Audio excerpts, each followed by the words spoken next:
Bonsoir à vous tous et bienvenue à la Halle 7 de Palexpo pour ce Grand Prix de la création sur tram proposé par TPG Publicité SA, TPG Pub pour les intimes. Le message de bienvenue de notre directeur Jean-Claude Schmaltz. Jean-Claude, c'est à toi. Merci Anna et bonsoir à tous. Dessine-moi un tram, c'était le défi qu'on a lancé à tous ces créatifs. Et vous pouvez me croire qu'ils ont vraiment répondu présent. Comme l'a dit Anna, 484 inscrits. La plupart des créations qu'on a reçues, elles étaient d'excellente qualité.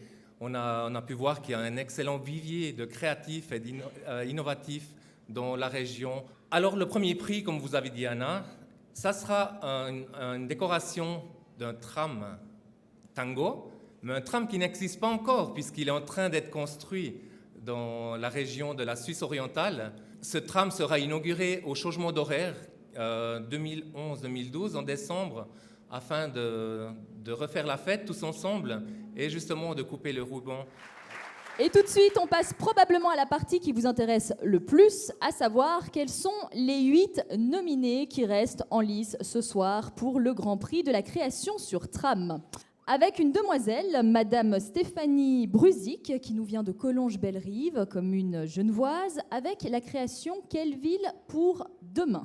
À nouveau, une créatrice femme, elle s'appelle Réa Christ et elle nous propose Forest and the City. On va continuer avec notre premier nominé homme. Il s'agit de Vincent de Landster qui vient de Vevey et qui nous propose l'écologique. On continue de plus belle. Elle nous vient de Jennifer Ingra qui bosse chez Imagine Art à Genève et son projet s'intitule Pour un futur en harmonie avec la nature. Cécilia Muller qui vient de Genève et qui nous propose Urbanité 2020, interaction durable. Le 6e nominé sera Laurent Paoli qui a donc réalisé EcoConnect, qui est donc ce soir la nomination numéro 6. Encore un homme en lice, Justin ou Justin Ray Araneta. C'est la nomination numéro 7, intitulée Clean and Green. Et puis enfin, last but not least, une dame à nouveau à l'honneur, ce sera notre ultime proposition de la soirée, Gisèle Richardet, qu'on peut applaudir, voilà, elle est face à nous, et qui nous propose Tram de l'avenir. Et pour ceux qui n'arrivent pas vraiment à lire ce qui se trouve sur le haut du tram, il s'agit de le tram, la trame de l'environnement, le tram, la trame du futur. Voyons voir qui remporte ce soir la médaille de bronze. Ce sera Forest and the City de Réa Christ, qu'on peut applaudir par contumace, j'ai envie de dire. Elle remporte 4 panneaux AL24, comme ceux d'ailleurs qu'on peut voir juste derrière José Bélanger, qui n'est donc pas Réa Christ. 4 panneaux AL24 durant 2 semaines d'une valeur de 7 000 francs utilisables comme elle le souhaite. Merci José d'avoir joué Réa Christ avec autant d'élégance et d'enthousiasme. 3e place attribuée, vous vous en doutez, on arrive au grand moment. Ils sont 2, en l'occurrence, elles sont 2. Leurs projets sont les suivants. Stéphanie Brusic sur cette scène pour Quelle ville pour demain.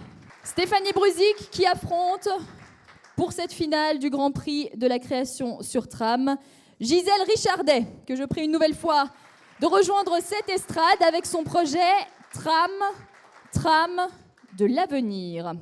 À votre avis, entre ces 2 blondes, parce que moi je compte pas, qui a gagné ? Est-ce que c'est le projet qui se trouve sur le haut du panneau ou celui qui se trouve sur la moitié basse du panneau ? À votre avis, la grande gagnante de la soirée est Stéphanie Brusic ! Quelle ville pour demain ? Je prie. Bravo à Gisèle Richardet qui termine quand même à une honorable seconde place. Monsieur Bonzon, venez seulement. Monsieur Jean-Claude Schmaltz, directeur de TPG Publicité, remercier nos gagnantes. On l'applaudit encore une énième fois. Stéphanie Brusic, qui remporte le concours et le trophée de la créativité de cette année avec son projet Quelle ville pour demain, remis par les mains de Jean-Claude Schmalz, directeur de TPG Publicité. On va pas trop vous ennuyer, mais quand même juste savoir quel a été un peu votre parcours jusqu'ici dans le graphisme, le design, la communication, la pub. C'est un petit peu long. J'ai travaillé d'abord en agence de publicité, mais plutôt du côté account manager, donc relations clients. Ensuite, je suis partie à Paris, j'ai fait de l'illustration, du graphisme. Je suis revenue il y a quelques mois. Et là, maintenant, je travaille plutôt en indépendante. Voilà. Alors, en indépendant du côté de Genève, et alors l'inspiration, évidemment, bon, il y avait un thème de base, mais l'inspiration, ces couleurs flashy et tout ça, ça vous est venu soudainement? Vous avez cogité durant de longues nuits? Non, en fait, j'avais envie de couleurs parce que c'est vrai qu'on pense développement durable, on pense toujours au vert, toujours un peu les mêmes couleurs. Et j'avais envie aussi que ce soit joyeux, voilà, qu'il y ait de la vie, que ce soit... C'est la ville de Genève, on est tous bien, on est contents, donc j'avais envie qu'il y ait de la couleur, c'est pour ça. Eh bien, merci Stéphanie. Et ce tram, votre tram d'une certaine manière, Quelle ville pour demain, sera donc inauguré par une grande et belle fête d'ici la fin de cette nouvelle année 2011. Encore une fois, bravo à elle. Applaudissements mérités. Je vous souhaite une excellente soirée, d'ores et déjà un très beau week-end. À bientôt.